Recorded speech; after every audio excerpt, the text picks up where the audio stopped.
स्वागत है दोस्तों आप सभी का हमारे YouTube चैनल ओटी करियर में। जैसा कि दोस्तों आज का जो हमारा टॉपिक है स्टरलाइजेशन, बहुत ही इम्पोर्टेंट टॉपिक है क्योंकि ये हॉस्पिटल के लिए बहुत ही इम्पोर्टेंट चीज़ है ये। ठीक है, तो हम समझते हैं कि स्टरलाइजेशन का मतलब क्या होता है, यानी कि उसका इंट्रोडक्शन क्या है।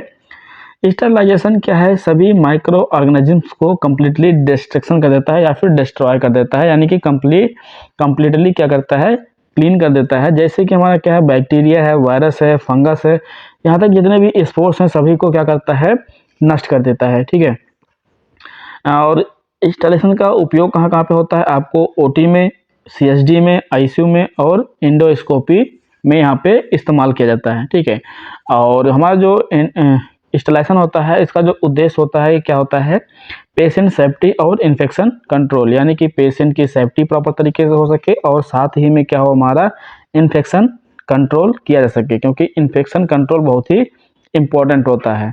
आगे हम बात करते हैं कितने टाइप के स्टरलाइजेशन होते हैं। ठीक है, तो अगर स्टरलाइजेशन टाइप्स की बात की जाए तो सबसे पहला जो टाइप्स होता है आपका फिजिकल मेथड, उसके बाद आपका होता है केमिकल मेथड और रेडिएशन मेथड, और लास्ट में क्या होता है, मैकेनिकल या फिर filtration method.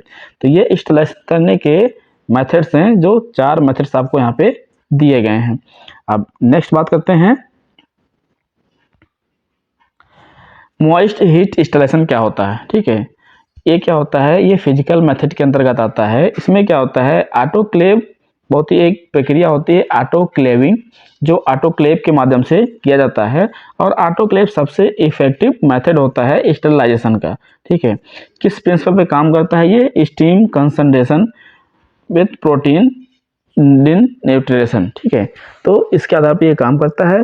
Better penetration than dry heat, यानी कि जो ड्राई हीट से है उससे बेहतर होता है। और किल्स स्पोर्स, यानी जितने भी स्पोर्स होते हैं बैक्टीरिया फंगस के साथ साथ में स्पोर्स को भी ये क्या करता है, किल कर देता है। ठीक है, नेक्स्ट क्या है,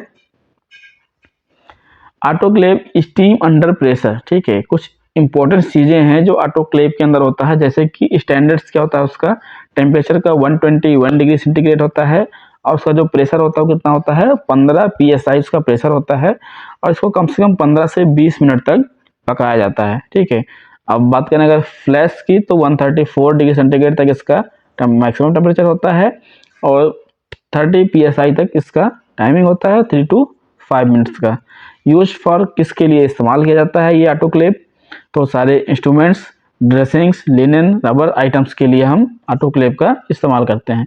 not for powders, oil, heat sensitive plastics, यानी कि पाउडर्स के लिए या फिर ऑयल्स के लिए या फिर सेंसिटिव जितने भी प्लास्टिक चीज़ें हैं उसके लिए हम ऑटोक्लेव का इस्तेमाल नहीं करेंगे। ठीक है, क्योंकि ज़्यादा टेम्परेचर होने पे क्या होता है, वो आपस में पिघल जाते हैं। ठीक है, नेक्स्ट समझते हैं ड्राई हीट इंस्टॉलेशन क्या होता है। ठीक है, ड्राई हीट इंस्टॉलेशन क्या है, ये हॉट एयर ओवन होता है। एक तरीके से एक ओवन होता है जिसको बहुत ज़्यादा टेम्परेचर बढ़ा करके उसको स्टलाइज किया जाता है। ठीक है, वहाँ का टेम्परेचर कितना होगा, 160 डिग्री सेंटीग्रेड से 2 घंटे तक, या फिर 170 डिग्री सेंटीग्रेड से 1 घंटे तक ड्राई हीट इंस्टॉलेशन किया जाता है। ठीक है, इसका जो प्रिंसिपल होता है क्या होता है, ऑक्सीडेशन, यानी कि बिल्कुल नमी को हटा करके ऑक्सीडेशन मेथड के द्वारा ड्राई हीट इंस्टॉलेशन किया जाता है। और ड्राई हीट इंस्टॉलेशन का इस्तेमाल किस में करते हैं हम, जैसे कि ग्लासवेयर, मेटल, पाउडर, ऑयल्स, इन सब चीज़ों के लिए हम इस्तेमाल करते हैं। ठीक है, तो इसमें भी हम रबर और प्लास्टिक की चीज़ों में हम ड्राई हीट इंस्टॉलेशन मेथड का इस्तेमाल नहीं करते हैं। नेक्स्ट हम समझते हैं रेडिएशन इंस्टॉलेशन क्या होता है। ठीक है, बहुत ही इंपॉर्टेंट टॉपिक ये भी है।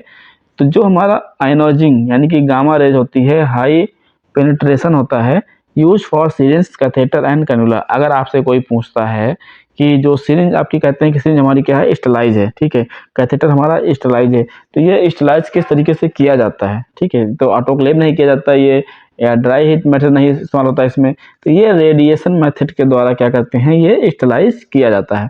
ठीक है, नॉन आयोनाइजिंग, 2 तरीके होते हैं इसमें, आयोनाइजिंग और नॉन आयोनाइजिंग। तो आयोनाइजिंग में क्या है, गामा रेज है। ठीक है, और नॉन आयोनाइजिंग में क्या है, यूवी लाइट्स, यानी कि लो पेनिट्रेशन, जिसमें हम यूज फॉर ओटी एयर या फिर सीएसडी के सरफेस में हम इस्तेमाल करते हैं। ठीक है, नेक्स्ट समझते हैं केमिकल इंस्टॉलेशन क्या होता है। अभी तक हमने बात किया फिजिकल मेथड में, अब हम बात करते हैं केमिकल इंस्टॉलेशन क्या है, ठीक है। तो useful for heat sensitive instruments, यानी कि जितने भी हॉट से या फिर हॉट सेंसिटिव इंस्ट्रूमेंट्स हैं उसमें हम इसका इस्तेमाल करते हैं। कॉमनली इसमें जो एजेंट्स इस्तेमाल करते हैं वो हमारा क्या होता है, एथिलीन ऑक्साइड यानी कि ETO या फिर हाइड्रोजन पेरोक्साइड प्लाज्मा, इसको हम स्टेरेट बोलते हैं। दूसरा ग्लूटेरेल्डिहाइड या फिर 2% साइडेक्स या फिर पैरा एसिटिक एसिड। ये हमारे क्या हैं, केमिकल्स हैं जिसकी मदद से हम क्या करते हैं, स्टेलाइजेशन करते हैं। क्या क्या हमारा है, एथिलीन ऑक्साइड, ठीक है। क्या क्या इसमें हमारा आता है, एथिलीन ऑक्साइड। दूसरा क्या आता है, हाइड्रोजन पेरोक्साइड प्लाज्मा। तीसरा क्या है, ग्लूटेल्डिहाइड। और चौथा क्या है आपका, पैरा एसिटिक एसिड, ठीक है। नेक्स्ट हम समझते हैं ETO स्टेलाइजेशन क्या होता है, ठीक है। अब समझते हैं हम यहाँ पे कि एथिलीन जो हमारा ETO है उसके स्टेलाइजेशन कैसे होता है। उसका जो टेम्परेचर होगा आपका 37 से 63 डिग्री सेंटीग्रेड तक होगा। टाइमिंग क्या होगी, 3 to 7 हॉर्स, यानी कि कम से कम 7 से 8 घंटे। यूज फॉर इंडोस्कोप्स, प्लास्टिक्स और इलेक्ट्रॉनिक्स आइटम जितने भी हैं हम ETO के माध्यम से उसको स्टेलाइज करते हैं, ठीक है। इसका जो हमारा डिसएडवांटेज क्या है, इसका क्या है, टॉक्सिक है, एक्सपेंसिव है और लॉन्ग साइकिल है, यानी बहुत लंबे समय तक करना पड़ता है। दूसरा थोड़ा सा महंगा भी है और थोड़ा सा टॉक्सिक भी है।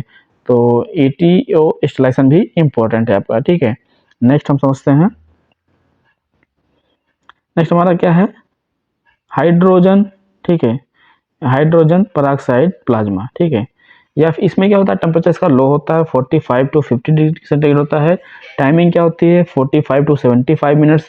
यूज फॉर यानी कि कैमरास, बैटरी, स्कोप, इन सब चीज़ों को हम कैसे स्टेलाइज करते हैं, हाइड्रोजन पेरोक्साइड प्लाज्मा के द्वारा इसको हम इस्तेमाल करते हैं, ठीक है। उसके बाद हम समझते हैं क्या है, अगला हमारा है ग्लूटेल्डिहाइड, जो कि बहुत ही इंपॉर्टेंट है। 2% सोल्यूशन होता है ग्लूटेल्डिहाइड, जो साइडेक्स होता है, बहुत ही इंपॉर्टेंट है, सभी OTO में आपको देखने को मिल जाएगा। जो 2% सोल्यूशन यानी कि साइडेक्स है उसको हम क्या बोलते हैं, ग्लूटेल्डिहाइड, ठीक है। ये हाई लेवल डिसइंफेक्शन है, ठीक है, जो बहुत ही हाई लेवल पे क्या करता है, डिसइंफेक्ट कर देता है इंस्ट्रूमेंट को इन 20 मिनट्स में, ठीक है, यानी कि 20 मिनट में इसको डिसइंफेक्ट कर देता है। और स्टेलाइज इन 8 to 10 आवर्स, अगर किसी चीज़ को स्टेलाइज करना है तो 8 से 10 घंटे में ये स्टेलाइज कर देता है। और इसका इस्तेमाल क्या करते हैं, एंडोस्कोप, ब्रैंकोस्कोप आदि चीज़ों में हम करते हैं। और इसकी जो गलत बात है वो हमारी क्या है, हैंडलिंग केयरफुली, इसको आपको बहुत प्रॉपर तरीके से हैंडलिंग करना होता है। और इसकी जो वैलिडिटी होती है वो 48 डेज की होती है। अगर एक बार ये खुल गया या बनाने के बाद खुला है तो इसको हम 48 डेज बाद क्या करते हैं, इसको हम चेंज कर देते हैं। या फिर उसके पहले अगर कोई कलर में गड़बड़ी है, किस चीज़ में गड़बड़ी है, तो उसको भी हम क्या करते हैं, चेंज कर देते हैं। आगे समझते हैं, आगे हमारा क्या है, फिल्ट्रेशन स्टेलाइजेशन, ठीक है। इसके समझ लेते हैं क्या है ये। तो अभी ये हमारा क्या है, फिल्ट्रेशन स्टेलाइजेशन। इसका इस्तेमाल कहाँ करेंगे, use for heat sensitive liquids, यानी कि जो लिक्विड्स हैं जो हीट को सेंसिटिव करते हैं उसमें हम इस्तेमाल करते हैं इसका। जैसे कि हमारा RL है, फ्लूइड्स हमारे जो आते हैं, यानी कि फ्लूइड्स, एंटीबायोटिक्स और जो वैक्सीन्स होती हैं हमारी क्या होती हैं, स्टेलाइज होती हैं। तो अभी कभी सोचा होगा आपने कि ये कैसे स्टेलाइज होते हैं, ठीक है, तो उसी के बारे में इसमें है। तो इसमें एक मेम्ब्रेन फिल्ट्रेशन हो सकता है जो 0.22 माइक्रोमीटर की होती है, mm की। या फिर use for IV fluids, antibiotics, vaccines, या फिर HEPA filters OT and ICU के एयर प्योरिफिकेशन में इस्तेमाल होता है, ठीक है। तो जो हमारे वायल हैं, जो हमारे इंजेक्शन है, जो हमारी वैक्सीन है, वो किस मेथड द्वारा स्टेलाइज होती हैं, वो हमारा क्या है, फिल्ट्रेशन स्टेलाइजेशन। नेक्स्ट हमारा क्या है, अगर हम पूरे वीडियो की बात करें तो जो सबसे मॉइस्ट हीट है best for routine OT items, ठीक है। और जो ड्राई हीट है उससे हमारा ग्लास, पाउडर्स। और रेडिएशन मेथड हमारा क्या है, डिस्पोजेबल मेडिकल डिवाइसेस जैसे ग्लव्स वगैरह, कैथेटर, ग्लव्स इस टाइप के। और जो केमिकल मेथड हमारा क्या है, हीट सेंसिटिव जो इक्विपमेंट्स हैं उसके लिए इंपॉर्टेंट है। और फिल्ट्रेशन हमारा किसके लिए है, IV fluids and air sterilisation के लिए इम्पोर्टेंट है, ठीक है। तो ये बहुत ही इम्पोर्टेंट टॉपिक था स्टेलाइजेशन के माध्यम से, और इसको हम बहुत बेहतर से आपको बताएंगे, ठीक है। तो ये बहुत ही इम्पोर्टेंट है सभी OT के लिए, पैरामेडिकल के लिए और सभी नर्सिंग स्टूडेंट्स के लिए, क्योंकि ये हॉस्पिटल में बहुत ही इम्पोर्टेंट रोल अदा करता है इन्फेक्शन कंट्रोल में और मरीज के सेफ्टी के पर्पज से भी। Thank you.